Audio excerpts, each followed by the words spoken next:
안녕하세요. 오늘도 사연살롱을 찾아주셔서 감사합니다. 현재 지방의 한 초등학교 앞에서 떡볶이집을 운영하고 있는 30대 후반의 아줌마예요. 너무 귀여운 딸내미야 곰같이 답답할 때도 있지만 착하디 착한 남편과 함께 살고 있네요. 요즘 다들 외동이 많잖아요. 저도 형편이 그리 좋은 편이 아니었기에 딸 하나만 낳고 살고 있는데 요즘 들어 40대기 전에 아이 하나 더 낳고 싶다는 생각이 들기도 해요. 갑작스레 형편이 좀 좋아졌거든요. 여유가 생기고 나니 사람 생각이 확 바뀌네요. 그런데 대가족 속에서 복작이며 온갖 트러블 다 겪으며 살다가 분가해서 우리 세 식구만 사니까 홀가분하기도 해요. 시댁이 대가족이었는데 딱 20살에 결혼해서 합가가 당연한 줄 알고 살았었거든요. 지금 제 나이에 결혼했다면 아무리 시궁창에 살아도 남편과 단둘이 분가해서 살았을 거예요. 합가는 진짜 지옥 속에 사는 거나 다름없었거든요. 제가 왜 이렇게까지 시댁에 대해 안 좋게 이야기하는지는 끝까지 들어보시면 이해하실 거예요. 답답했던 제 심정을 말이죠. 어둠의 터널을 지나 현재 광명을 찾았어요. 그렇게 고통스러웠다면 원인 제공을 한 시댁과 연을 끊고 사는 게 어떠냐고요? 중간에 시모와 연을 끊고 살던 시절도 있었어요.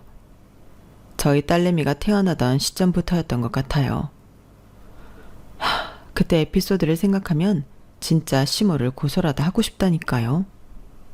그놈의 무속이 뭔지 무당한테 날짜와 시를 받아와서 제왕절개 시일을 정했는데 무슨 공장도 아니고 사람 생명이 그렇게 칼각을 지켜서 탄생하나요?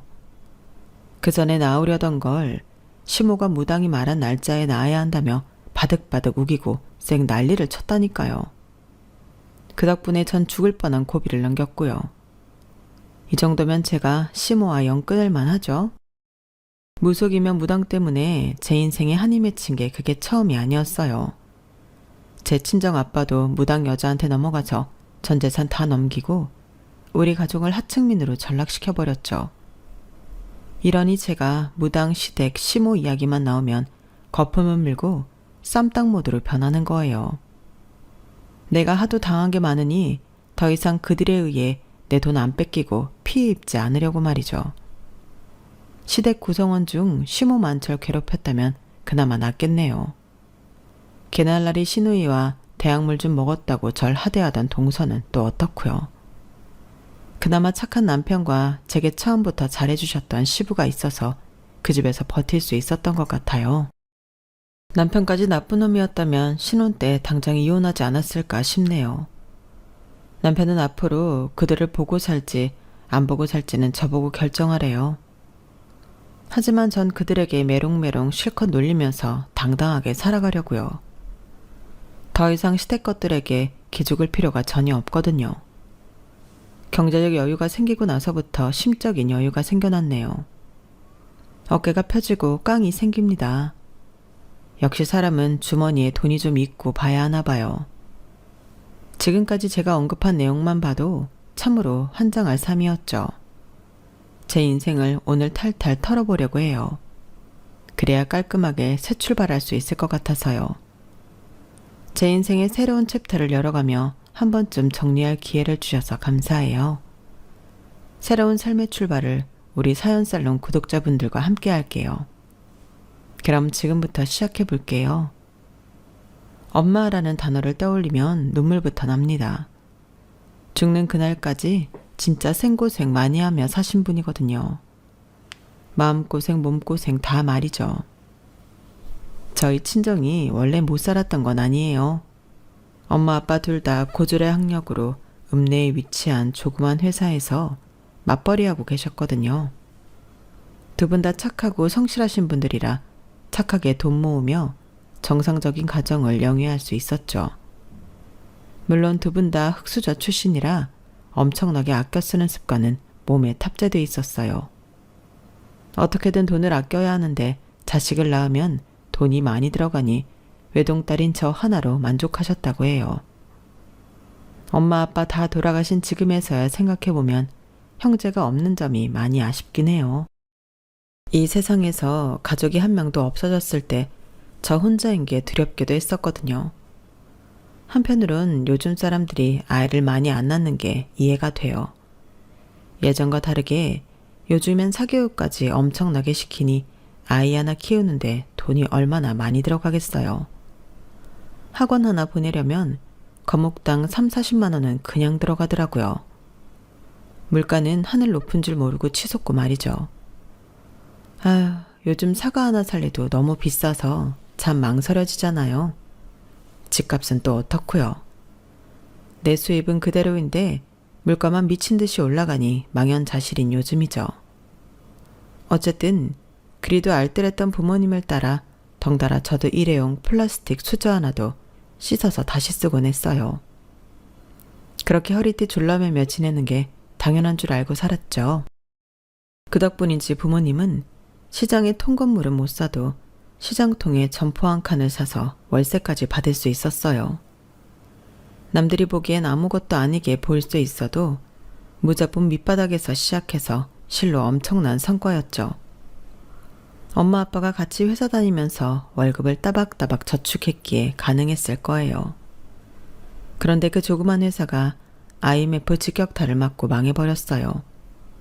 엄마, 아빠, 그리고 저까지 우리 가족의 충격은 이루 말할 수 없었죠. 특히 우리 집은 엄마보다 아빠가 마음이 더 여린 편이었는데 아빠가 완전히 망연자실해서 정신을 못 차리시더군요. 심지어 우리 모녀 앞에서 곡을 하며 울기까지 하셨죠. 아이고, 어떡하면 좋으냐. 갑자기 회사가 망하다니 이게 웬일이야. 우린 이제 어떻게 살지 여보? 유진아, 우린 이제 망했어. 다 망했다고. 엄마가 정신 못 차리며 슬퍼하던 아빠를 제지하고 나섰어요. 엄마는 그래도 아빠보다는 현실적이고 좀 다부진 성격이었거든요. 유진 아빠, 세상 망했어요? 남자가 그깟 일로 눈물 질질 짜긴? 뉴스 보니 IMF 와서 우리나라는 거의 다 망한 것 같지만 길거리 나가봐요. 사람들 하하호호 웃고 사는 건 여전하다고요. 게다가 우리는 점포 하나에서 월세가 계속 나오고 있잖아요. 쥐꼬리만 하지만 그 돈으로 우리 세 식구 밥 못 먹고 살겠어요? 회사가 망한 건 잠깐 쉬어가라는 의미로 생각하고 등산 동호회라도 들어가서 건강이나 챙기세요. 난 가만히 있으면 좀 있으시는 타입이니 동네 돼지 축사에 가서 알바라도 하려니까. 놀면 뭐 하겠어요. 당신이 그렇게 말해줘서 정말 고마워. 그래, 일단 등산 동호회 들어서 사람들하고 같이 산 타면서 내 마음 좀 추스리고 나도 일 구해볼게. 이 모든 게 다 엄마의 권유로부터 시작된 거였어요. 잠깐 마음을 다잡기 위해 등산 동호회에 가입했던 아빠의 선택이 우리 가족을 야금야금 파멸로 이끌 줄은 꿈에도 몰랐어요. 가랑비에 옷 젖듯이 우리 가족의 돈은 점점 없어지게 되었죠. 그 이유는 바로 아빠 등산 동호회의 이혼녀 무당 때문이었어요. 엄마는 돼지 축사에서 열심히 알바하시느라 이 상황을 잘 모르고 계셨어요. 오히려 집에 있는 시간이 많았던 제가 더 잘 파악하고 있었죠. 어느 날부터인가 아빠는 등산하러 나가는데 패션에 엄청나게 신경을 쓰고 심지어 향수까지 뿌리시더군요. 방바닥에 신문지를 깔고 전신거울 앞에서 등산화를 여러 개 신어보며 어떤 게 잘 어울리는지 제게 묻기도 했어요. 유진아, 아빠 좀 젊어 보이니? 어때? 네가 신세대니까 아빠를 객관적으로 한번 평가해봐. 아참, 유진이 방에 있는 캡모자 아빠가 좀 빌려 쓰고 나갈게. 맨 처음엔 그저 아빠가 갑자기 자기 관리를 잘 하시나 보다 라고만 생각했어요. 그런데 점점 뭔가 수상쩍더라고요. 급기야 엄마 아빠가 함께 피땀 흘려 모았던 재산이 줄어들기 시작했어요. 엄마도 이 사실을 알아채고는 그때부터 전쟁이 시작되었죠. 당신 이리 좀 앉아봐요. 요즘 주말마다 무슨 여행을 이리 많이 다니는 거예요? 등산 동호회 멤버 전부가 매주 주말마다 단체 여행을 다니는 거냐고요. 그리고 몇 달만 쉬고 다시 일자리 알아본다고 했잖아요. 아예 평생 놀 생각이에요? 성실하던 사람이 갑자기 왜 이렇게 변한 거예요? 어저께 우리 점포 세입자한테 연락 왔어요. 당신이 점포를 부동산에 내놔서 판다고 그랬다며. 거기서 나오는 월세로 거의 생활하고 있는데 갑자기 멀쩡한 전보는 왜 판다는 거예요? 그 돈으로 아예 놀고 먹게? 대체 무슨 꿍꿍이를 갖고 있는 거예요? 다른 여자라도 생긴 거예요? 딴 살림이라도 차린 거냐고. 아빠는 차라리 잘 됐다 싶은지 아예 대놓고 이실직고 하더군요. 이참에 다 까발릴게. 그래, 말 잘했다. 나 여자 있어. 무당하는 애 딸린 이혼녀인데 얼마나 예쁘고 참한지 몰라. 푹 퍼진 아줌마인 당신과는 차원이 다르다고. 게다가 어찌나 용한지 그동안 나한테 있었던 일을 다 맞추더라고. 내 사주 보더니 당신과 계속 살면 나 단명한데 오히려 그 무당이랑 궁합이 잘 맞아서 100세까지 무병장수 할 수 있고 재산까지 100배나 불어난다는 거야. 그러니 내 마음이 그 여자한테 기울 수밖에 없지 않겠어? 안 되겠어 여보. 우리 그만 이혼하자. 미안하지만 자기는 생활력 강하잖아.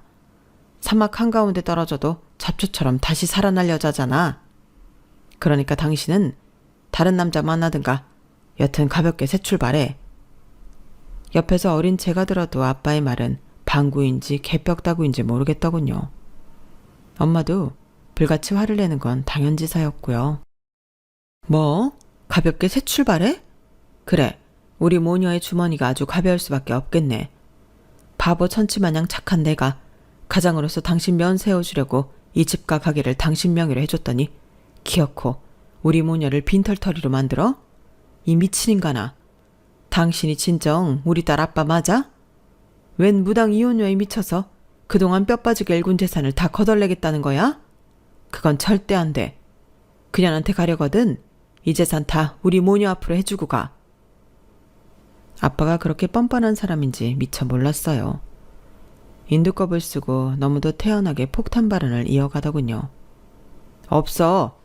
내 명의로 된 재산 다 팔아서 현금화했고 거의 다 썼어. 그 여자 삐까뻔쩍하게 식당 차려주고 그 여자 아들 유학 보내주는데 다 들어갔어. 그래도 우리가 궁합이 좋다니까 아마 그 여자랑 같이 살면 난 아마 더 많은 재산을 읽을 수 있을 거야. 그리고 사실 이 집 현재 다른 사람 명의고 월세로 전환해서 살고 있는 거야. 근데 곧 비워줘야 할 거야. 청천벽력 같은 소리였어요.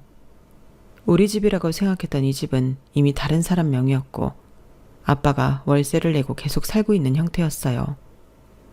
언제 팔았는지 우리 모녀 모르게 처분했더군요. 그마저도 이 집에서 곧 나가야 했고요. 충격을 제대로 받은 엄마는 그때부터 건강이 급격히 안 좋아지기 시작했어요. 엄마는 그 사람들 잘 살게 해주기 싫다며 이혼 안 해준다고 고집 피웠어요. 하지만 곁에서 지켜보던 제가 이혼하라고 엄마를 부추겼어요. 엄마 옆에서, 아니 우리 가족에서 아빠의 흔적을 다 지워버리고 싶었거든요. 그렇게라도 엄마와 단둘이 새 출발하고 싶었어요. 엄마와 아빠는 결국 이혼을 했고 월세로 전원해서 살던 그 집에서도 당연히 나와야 했어요. 그래도 중산층 정도는 된다고 생각했던 우리 가족이 하층민으로 전락해버린 거죠. 거의 무일푼 상태였으니까요. 그때 한 줄기 빛과 같던 분이 바로 엄마가 알바하던 돼지 농장의 주인 아저씨였어요. 저희 사정을 들으시고는 딱하다며 창고방 하나를 내주신 거죠. 아유 저런, 건강하고 씩씩했던 유진 엄마가 피골이 상접하고 눈빛이 흐려졌네. 유진이까지 이를 어쩌나. 돼지 냄새나는 좁은 창고방이지만 그래도 2명이 누울 자리는 될 테니 여기서 당분간 지내면서 돈 좀 모아요. 알바생으로 시급제가 아니라 월급으로 좀 더 챙겨줄 테니 괜찮지? 돼지농장 사장님의 제안이 너무나 감사한 나머지 엄마는 말도 못 잇고 고개만 푹 숙인 채 울고 있었어요. 제가 나서서 연신 감사하다고 했죠.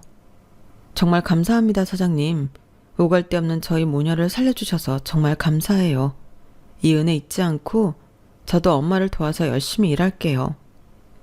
어린 것이 참 말도 예쁘게 하고 참으로 효녀구나.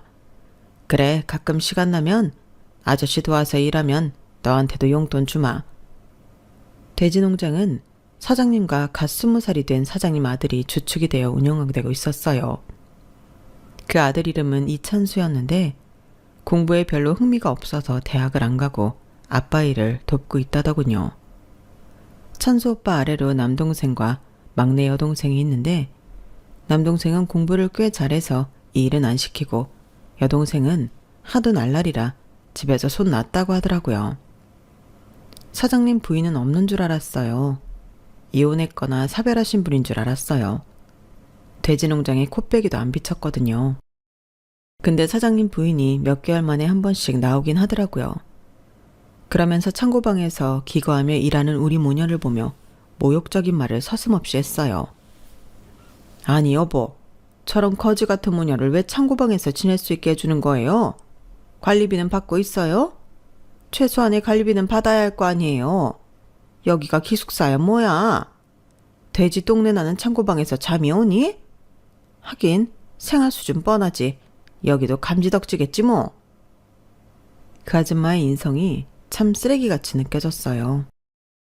혹여나 잘릴까봐 그 아줌마한테 아무 말 못하고 속만 끓이는 엄마를 대신해서 제가 질러버렸죠. 아주머니, 여기서 저희가 돼지 잘 키워주는 덕분에 잘 먹고 잘 사는 거 아닌가요? 사장님과 찬수 오빠도 냄새나는 돼지 축차에서 같이 일하고 있는 거 안 보이세요? 아주머니는 주인도 아닌가 보네요. 코빼기도 잘 안 비치신 걸 보면. 뭐야, 저 조그만 계집애가 못하는 말이 없네. 아주 싸가지가 바가지구나. 여보, 저 거렁뱅이들 당장 잘라버려요. 다른 일꾼들 세고 셌잖아요. 괜히 와서 쌈딱처럼 쌈이나 걸고 있는 자기 와이프를 한심하게 바라보던 사장님이 한마디 했어요. 에휴, 저놈의 옆에 내는 아주 주둥이만 맨날 나불나불 살림이고 돼지 농장 일이고 제대로 할 줄 아는 건 하나도 없으면서 맨날 구판에 돈이나 쓸어 다니고 말이야. 아주 무속에 환장한 옆에 내 같으니라고. 여기서 괜히 일 열심히 해주고 있는 고마운 직원들에게 격려는 못해줄 망정. 뭐? 누굴 쫓아내? 내가 내 집에서 당신 쫓아내기 전에 가만히나 있어. 돼지 농장에 일 도와주러 온 사람들이 또각구들을 왜 신고 와? 으휴, 내 팔자야. 저런 옆에 내를 와이프라고 데리고 살고 있자니 우라통이 치민다 정말. 얼른 집에나 쳐 들어가. 사장님 와이프는 깨갱하고 집으로 돌아갔어요. 우리 편을 들어준 사장님께 정말 고맙더군요. 사장님은 언제나 물심양면으로 우리 모녀를 도와주는 분이었어요. 몇 년이 흐르고 축사 생활에 완전히 익숙해질 때쯤 제 삶에 고비가 연달아 닥쳐왔어요. 학교에서 돌아와 엄마 일을 돕고 있는데 우리 가족에 대해 속속들이 알고 있는 마을 이장님이 달려오시더군요. 유진 엄마, 유진아, 아이고 일을 어쩐다냐? 듣자 아니 네 아빠가 3살림 차린 그 여자랑 서울로 차 타고 나가다가 고속도로에서 트럭에 받쳐 그 자리에서 아작나고 말았단다. 아주 그냥 뼈까지 갈렸나 봐. 일을 어쩌냐 어째. 그 소식을 듣고는 엄청나게 놀라긴 했지만 미친 듯이 슬프진 않았어요. 차분하게 이장님께 되물었어요. 그래서요 이장님, 우리 아빠 돌아가신 거예요? 아이고 그래. 그 자리에서 차에 탄 사람 다 죽었단다. 왜 그 여자가 아들도 하나 있다고 했잖냐? 그 셋이 싹 다 죽어버렸대. 전 눈물이 안 났지만 엄마는 어깨를 들썩이며 흐느끼더군요. 유진 아빠, 결국 몇 년 만에 이렇게 될 걸. 내 옆에 있지. 왜 험한 곳에 가서 험한 꼴을 당해 왜? 전 충격을 받은 엄마를 다독이며 위로해드렸어요. 엄마, 이제 아빠는 더 이상 우리 가족 아니라고 그렇게 여기며 살자고 했었잖아요. 너무 슬퍼 말아요. 내 곁에 엄마만 있으면 돼. 다 필요 없어. 그게 제 진심이었어요. 전 아빠 장례식장에도 가지 않았어요. 사진으로도 그 얼굴을 마주하고 싶지 않았거든요. 엄마만이 유일한 내 가족이라고 여기며 살았어요. 그런데 몇 개월 후 유일한 내 핏줄인 엄마마저 저 세상으로 떠나보내야만 했어요. 자꾸 허리와 배가 많이 아프다던 엄마가 건강검진을 해봤는데 췌장암 진단을 받았어요. 그것도 말기에 가까웠기에 손쓸 방법이 거의 없었죠. 어쩐지 몇 개월간 엄마가 살이 급속도로 빠지더라고요. 그 소식을 듣고는 저도 하늘이 무너질 듯 싶었지만 축사에서 함께 일하던 사장님과 찬수 오빠도 함께 슬퍼해줬어요. 아유, 유진 엄마. 이제 유진이랑 행복할 일만 남았는데 유진이 20살 되는 해에 이게 무슨 일이고. 내 탓도 크네.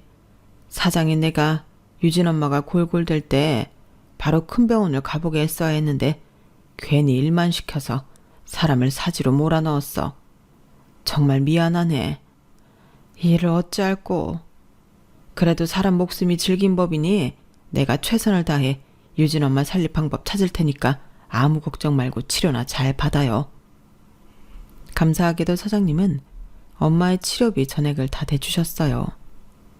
전 고등학교도 졸업했으니 24시간을 엄마의 간병에 힘을 쏟을 수 있었고요. 하지만 모두의 정성이 무색하게도 엄마의 병색은 급속도로 악화됐고 거의 임종을 앞두고 있었어요. 엄마와의 하루하루가 너무 소중하고 시간이 흐르는 게 진짜 아까웠어요. 엄마와 단 몇 주만이라도 함께하고 싶은 게 제 소원이었죠. 엄마는 본인의 삶이 거의 다 된 걸 감지했는지 저와 사장님을 옆에 두고 마지막 말을 남겼어요. 사장님, 죽어서도 이 은혜 잊지 않겠습니다. 그런데 저승 가기 전에 마지막 소원이 하나 있어요. 우리 유진이를 아버지처럼 돌봐주시면 감사하겠습니다. 착하고 불쌍한 아이예요. 이제 다 커서 성인이 되긴 했지만 시집가기 전만이라도 축사에 살면서 일할 수 있게 해주세요. 돈이 없으니 다른 데 어디 갈 수도 없을 거예요. 부탁드립니다. 아유, 유진 엄마, 그건 걱정 말게나. 내가 유진이 끝까지 책임질 테니 아무런 근심 걱정 없이 평화롭게 천국에 가도 돼. 사람은 누구나 다 죽는 법이니 너무 슬퍼할 것도 없어. 먼저 가서 조금만 기다려. 우리 모두 다 죽어서 천국에 가서 만납시다. 에휴, 불쌍한 사람 같으니라고. 엄마는 며칠 후 돌아가셨어요. 사장님과 찬수 오빠가 마치 가족 장례식을 치르듯이 하나부터 10까지 다 챙겨주셨어요. 진짜 내 가족 같았죠? 정말 감사했어요. 장례식 후 사장님은 제게 축사에 남아서 일을 해도 되고 다른 사무직이 하고 싶으면 취업을 알아봐도 좋다고 하셨어요. 취업 준비를 한다면 축사 일을 굳이 안 해도 엄마가 받았던 월급을 그대로 제게 주시겠다면서 말이죠. 전 몇 년간 지켜본 일이 돼지농장 일이었기에 그냥 이곳에 남겠다고 했어요. 고졸로 취업할 수 있는 곳이 없진 않았지만 이곳에 남고 싶은 이유가 있었거든요. 이유는 바로 찬수 오빠였어요. 군대를 다녀온 찬수 오빠는 본격적으로 돼지 축사일을 했어요. 사장님보다 축사일에 더 적극적으로 관여해서 사업을 확장하기도 했죠. 착하기도 하고 성실한 그 모습에 어릴 적부터 오빠를 좋아하고 있었던 것 같아요. 오빠는 20대 중반이 되도록 여자친구 한번 안 사귀어 보고 묵묵히 일만 하더군요. 절 여동생처럼 대하면서 말이죠. 20살이 된 저를 여자로 보지 않는 찬수 오빠에게 짜증이 나서 제가 적극적으로 나서야겠다고 다짐했어요. 마침 빼빼로데이가 와서 커다란 빼빼로를 하나 사서 오빠에게 줬어요. 이게 뭐야? 이렇게 큰 빼빼로도 있어? 와, 신기하다. 나 이거 먹어도 돼? 정말 맛있네. 뭐야? 빼빼로 맛있다로 끝나는 거야? 내가 오빠한테 이걸 왜 준 것 같아? 오늘이 무슨 날인 줄이나 알아? 어이? 그냥 과자 먹는 날 아니야? 무슨 날이지? 혹시 유진이 생일이니? 내 생일도 아니고. 뭐지? 아유, 이 답답아. 오늘 빼빼로데이여서 사랑하는 사람한테 빼빼로 주는 날이야. 그것도 모르고 있었어? 나 오빠 좋아해. 아니, 사랑하는지도 모르겠어. 아주 오래전부터 말이야. 그러니까 나 책임져. 사랑? 책임지라고? 어떻게? 당황한 오빠는 얼굴이 홍당무가 되어 말을 더듬기 시작했어요. 오빠를 좋아하는 마음에 그 모습마저 귀여워 보이더군요. 전 오빠 손을 확 잡았고 그 상태로 우린 시골길을 한참이나 걸었어요. 그렇게 제가 밀어붙인 끝에 우린 사귀게 되었어요. 찬수 오빠가 절 진짜 좋아해서 사귀었는지 아닌지는 잘 모르겠지만 책임감 강하고 착한 찬수 오빠는 저에게 정말 잘해주었어요. 처음 만난 순간부터 정말 친절한 남자였지만 내 남친이 되고부터는 진짜 공주님 대접을 해주었죠. 우린 시골 여기저기에서 남몰래 손잡고 뽀뽀하며 연애를 했어요. 남친 아빠, 즉 축사 사장님한테도 우리 사이를 공개하지 않았어요. 둘 다 연애를 해본 적도 없기에 뭔가 쑥스러웠거든요.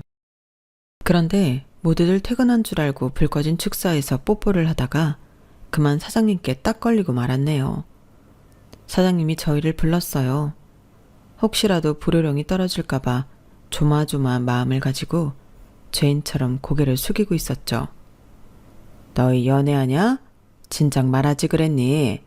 참 좋을 때다. 근데 너희 연애만 할 거니? 좋은 시절 뭐하러 연애만 하니? 시간 아깝게. 그러지 말고 이참에 결혼까지 해버리는 게 어떻겠니? 이때가 남친과 연애한 지 몇 개월 안 됐을 때인데 남친 아빠가 결혼 이야기를 꺼내자 좀 놀라웠어요. 하지만 살면서 그만큼 반가운 이야기가 없었던 것 같아요. 저도 모르게 속마음이 바로 튀어나왔죠. 네, 저 할래요. 찬수 오빠랑 결혼 허락해 주신다면 하고 싶어요. 저의 멘트 이후로 우리 결혼은 정말로 급속도로 진행되었어요. 엄마 아빠 다 잃고 다시금 가정을 꾸리고 가족 구성원이 되고 싶다는 저의 열망도 한몫했던 것 같아요. 번갯불에 콩 구워 먹듯이 결혼식을 올리게 되었고 20대 철 모르는 나이였기에 시댁에서 함께 사는 걸 당연하다고 생각했어요. 시부와 남편을 제외한 시댁 식구들이 절 탐탁치 않아 한다는 건 알고 있었지만 저만 열심히 살면 모든 게 해결될 거라 믿었죠. 하지만 아무리 제가 열과 성을 다해도 절 싫어하는 시댁 족속들의 마음은 바뀌질 않더군요. 그때부터 고난의 행군이 시작되었어요. 다 쓰러져가는 시골집이긴 했어도 쪽방을 5개나 뚫어놨더라고요. 시댁 식구들이 대식구였기 때문에 방 5개가 필요하긴 했어요. 일단 시할머니가 85세였는데 중풍으로 쓰러져 누워 계셨어요. 신혼 초부터 저의 하루 일과는 시할머니 똥오줌 치우는 것부터 시작했어요. 시모와 간병인이 하던 걸 제가 시집오니 저에게 다 시키더라고요. 지독한 시모는 그 외에도 모든 집안일들을 제게 떠넘겼어요. 정말 미치고 팔짝 뛸 노릇이었죠. 제가 코뿔소였다면 넷불로 시모를 들이받아버리고 싶은 마음이 굴뚝 같았어요. 현실은 말로만 들이받을 수밖에 없었죠. 어머님, 또 무당 만나러 가시는 거예요? 뭔 놈의 굿을 매달하시는 건가요? 아버님한테 또 혼나시려고 그러세요? 사주팔자 맹신하지 마시고 그냥 주어진 삶 열심히 살면 되는 거 아닌가요? 저한테 집안일이며 할머니는 간병일 다 맡기시지 마시고 제발 도와달라고 했죠. 시모도 누구한테 질 성격이 아니었어요. 너 식모로 들어온 거 맞아? 그럼 거지 고 하나 다름없는 널 뭐하러 며느리로 들였겠냐? 내가 무당을 만나든 구슬하든 상관하지 마라. 이 세상 만사는 다 하늘이 점지해주는 거니깐. 시모만 이렇게 미친 인간이었으면 제가 말을 안 하게요. 신위는 한마디로 진짜 더러운 여자였어요. 어찌나 자기 방 청소를 안 하던지 시모가 시켜서 신우이 방 청소를 하러 들어가면 쾌쾌한 냄새부터 시작해 받을 틈이 없었죠. 심지어 피 묻은 생리대가 붙어있는 팬티와 바지까지 그대로 허물벗듯이 벗어놓는 여자였어요. 그래놓고 본인은 향수까지 뿌리고 야한 옷 입고 맨날 유흥을 즐기러 나가더군요. 택시 불러서 최대한 시내까지 나가서 말이죠. 그러니 연년생으로 내리 애 셋을 낳아오더군요. 처음엔 모두를 너무 놀라 집안이 발칵 뒤집어졌지만 둘째, 셋째를 낳을 때는 다들 포기 상태였어요. 아니 아가씨, 대체 아기 아빠는 어딨어요? 남친이 있고 임신 상태였으면 얘기를 하셔야죠. 우린 아가씨가 단순히 살이 찐 줄 알았지 임신한 줄은 까맣게 다 모르고 있었잖아요. 그거 알면 새언니가 애기 키울 돈이라도 좀 보태줄 건가요? 참네, 주머니에 땡전 한 푼 없는 사람이 말은 많네. 애기 아빠 몰라요. 요즘은 세상이 쿨해져서 이런 케이스가 흔하다고요. 그렇게 쿨할 것 같으면 쏙 쿨하게 본인이 애 셋을 다 키울 것이지 제게 아기 육아까지 맡기더군요. 미치고 팔짝 뛸 노릇이었어요. 그렇게 시댁에 합가하여 생고생을 하다 보니 정작 내 아기를 가질 기력도 없었어요. 하도 스트레스를 받으니 아기가 생기지도 않더군요. 남편과 시부가 잘 챙겨주긴 했지만 점 39kg까지 살이 빠지는 등 약해져만 갔어요. 그러다 아주 어렵게 결혼한 지 몇 년 만에 아기가 생겼죠. 임신한 상태에서도 뼈 빠지게 대식구 뒤치다거리 하다 보니 어느덧 만삭이었어요. 한 8개월이 넘어가고 있을 때 시모가 무당을 만나고 와서는 그러더군요. 얘 며느리야, 너 애기 낳을 날짜랑 시간 받아왔다. 제왕절개 이 날짜에 맞춰서 하도록 해.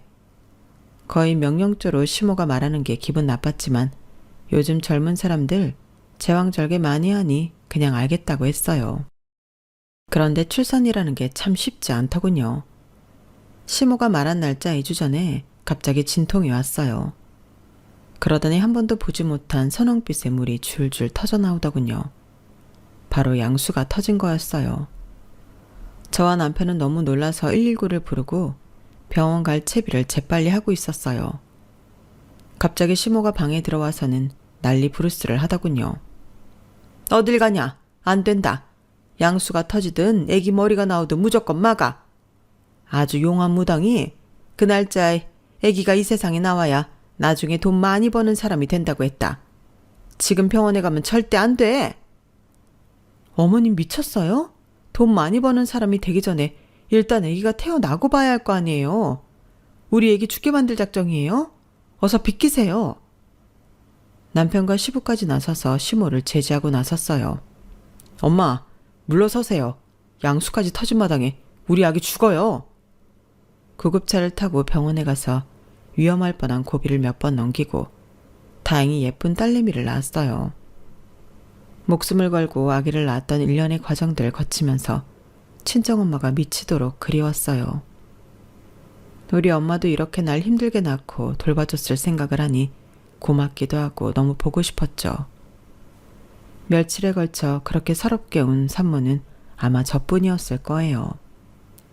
그러면서 양수까지 터졌는데 애를 다시 들이밀라고 하면서 출산을 못하게 막아선 시모가 악마같이 느껴지더군요.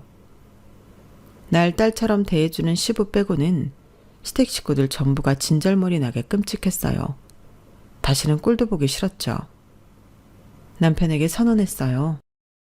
나 그 거지 소굴 같은 시댁으로 다시 들어가고 싶지 않아. 우리 읍내 초등학교 앞에서 떡볶이 장사라도 하면서 따로 분가해서 삽시다. 시댁 식구들 얼굴도 보기 싫고 더럽고 치사한 노예 노릇도 더 이상 하기 싫어. 더군다나 우리 딸내미까지 그 소굴에서 키우긴 죽기보다 싫어.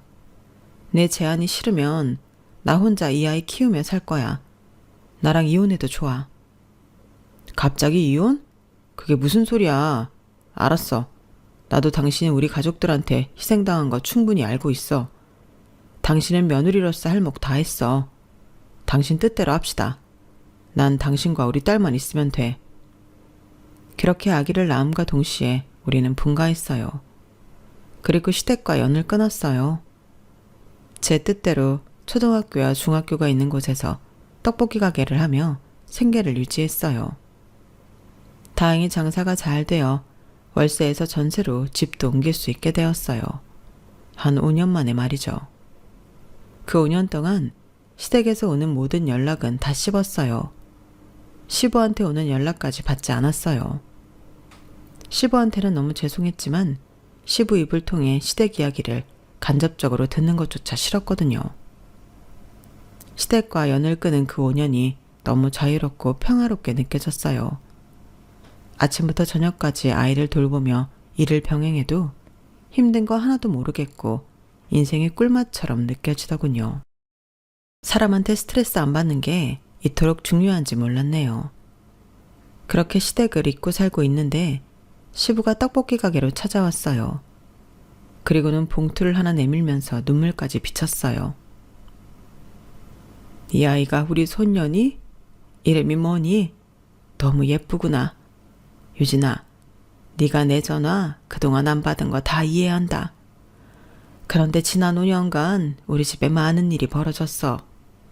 중풍으로 누워있던 우리 어머니는 돌아가셨고 애 셋 낳고 말썽 부리던 네 시누이는 애들 데리고 집을 나가버렸어. 네 시애미도 무당집에 가는 일을 좀 줄인 것 같아. 내가 하도 뭐라 하니깐 말이야.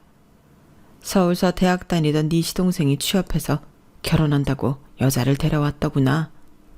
네 동서들 아가씨가 우리 집안 내막을 잘 모르니 큰형 내외인 너희 부부가 이제 다시 왕래도 하며 이번 결혼식에 좀 와주면 어떨까 하고 찾아왔다. 그동안 돈 벌고 아기 키우느라 참 힘들었지? 얼마 안 되지만 이 돈으로 우리 손녀딸 예쁘게 키우는데 보태 쓰도록 해. 어쨌든 시애비로서 참으로 면목이 없구나, 유진아. 봉투든 뭐든 시부가 울면서 말하니 저도 눈물이 펑펑 쏟아졌어요. 아버님, 그동안 연락도 안 드리고 저도 참 죄송했어요. 저한테 친아버지 이상으로 잘해주신 분인데 은혜를 모르고 살았네요. 아버님 말씀대로 할게요. 앞으로 우리 찬이 크는 것도 보여드리고 할게요. 시댁 식구들에 대한 앙금이 사라진 건 아니었지만 애기 엄마가 된 저는 더 이상 예전에 연약했던 서유진이 아니었어요. 시댁 식구들을 상대할 수 있다고 믿었어요. 스트레스 받지 않을 자신이 있었죠. 물론 저의 오판이었지만 말이죠. 그래도 좀 괜찮은 여자가 동서로 들어왔다길래 안심하고 있었어요. 저도 형님으로서 잘해주려고 생각하고 있었죠. 그런데 어쩜 그렇게 부창부수인지 싸가지 없던 시동생과 똑같더군요. 시동생은 대학물 좀 먹었다고 저와 자기 형인 내 남편을 무시하기 일쑤였거든요. 동서도 마찬가지였어요. 형님, 돈 아끼려고 애 학원도 제대로 안 보내시는 거예요? 요즘 영어 유치원은 기본인 세상인데. 본인 부부가 대학도 안 나오고 무식하면 아이라도 제대로 가르쳐서 신분 상승하게 해야지. 아이까지 천민으로 계속 살게 할 건가요? 뭐야? 대학 나온 게 대수야? 동서 보니까 대학도 다 필요 없는 것 같네. 그렇게 무식하게 떠들어대는 거 보면. TV 보니까 예의는 지능 문제라고 하더라. 형님이 나한테까지 그렇게 싸가지 없게 말하는 걸 보니 동서 지능은 그렇게 좋지 않았나 봐? 제 말에 동서는 분해서 이를 바득바득 갈더군요. 동서와 시동생은 결혼 초기부터 우리 부부와는 상극이었어요. 그때마다 그나마 시부가 저희 부부 편을 들어주었어요. 역시 시댁 식구들 중 믿을 존재는 시부뿐이었죠. 그런 시부가 너무 마음 아프게도 위안 판정을 받았어요. 그동안 시부도 돼지 축사일만 하느라 본인 건강을 돌보지 못했던 거죠. 전 친정엄마를 암으로 잃었던지라 시부까지 암으로 떠나보낼까봐 마음이 조마조마하더군요. 시부가 수술을 한다기에 일을 하는 제가 할 수 있는 건 수술비를 보태는 것밖에 없었어요. 일단 돈 500만 원을 시모 계좌로 붙였어요. 그러고도 마음이 안 놓이더군요. 심성 안 좋은 시모가 간병을 정성스럽게 할 리가 없었기에 단 며칠만이라도 제가 직접 간병하고 싶어 간단히 짐을 싸들고 병원으로 갔어요. 수술 준비를 위해 입원해 있는 시부가 절 보고 반기며 웬 서류를 주더라고요. 유진아, 바쁜 네가 나 간병해 주려고 이렇게 찾아와줘서 너무 고맙다. 나한텐 그 어느 가족보다 네가 최고다. 위암 수술이 어떻게 될지는 잘 모르겠지만 전반적으로 몸이 너무 약해진 게 느껴져. 아무래도 오래 살지 못할 것 같아. 내가 네 시엠이나 다른 자식들이 워낙 돈을 펑펑 써대니까 그동안 모아놓은 돈을 밝히지 않고 있었는데 그래도 꽤 된다. 너도 알다시피 돼지 축사일이 잘 돼 왔잖니. 그 돈으로 너희 떡볶이 가게가 있는 건물을 사려고 하고 있다. 너희 부부 공동 명의로 말이야. 그쪽 동네 부동산에 알아보니 마침 매물로 나왔더라고. 그 위에도 점포가 꽤 되니 월세 받으면 찬이 키우면서 넉넉하게 살 수 있을 거다. 건물 사고 남은 현금도 모조리 너희 부부에게 물려주고 싶어서 유언장에 다 써놨어. 변호사 사무실까지 가서 유언장 작성해놨으니 이거 받아라. 원본은 변호사에게 있다. 시부가 건네준 유언장 내용을 보고는 눈물부터 터져 나왔어요. 저와 시부는 부둥켜 안고 같이 한참을 울었죠. 시부의 수술이 마무리되었지만 의사에 의하면 암이 너무 많이 퍼져서 예후가 좋지 않다더군요. 저희에게 재산을 물려주고 아니고를 떠나 진짜 내 친아빠 같은 분이 얼마 살지 못하신다는 것에 심장이 철렁 내려앉았어요. 그런데 사이코 같은 시모는 별로 슬퍼 보이지도 않더군요. 동서와는 쿵짝이 잘 맞았는지 시댁에 가보니 동서가 와 있었어요. 시모가 병원에 아픈 시부를 덩그러니 혼자 두고 왔길래 간병하라고 남편을 서둘러 보냈죠. 시모가 뜬금없이 제게 돈 이야기를 하더군요. 절 슬슬 긁어서 열받게 하기 위함이었던 것 같아요. 네가 시아버지 수술비조로 보내준 500만 원 중에 돈이 많이 남더라.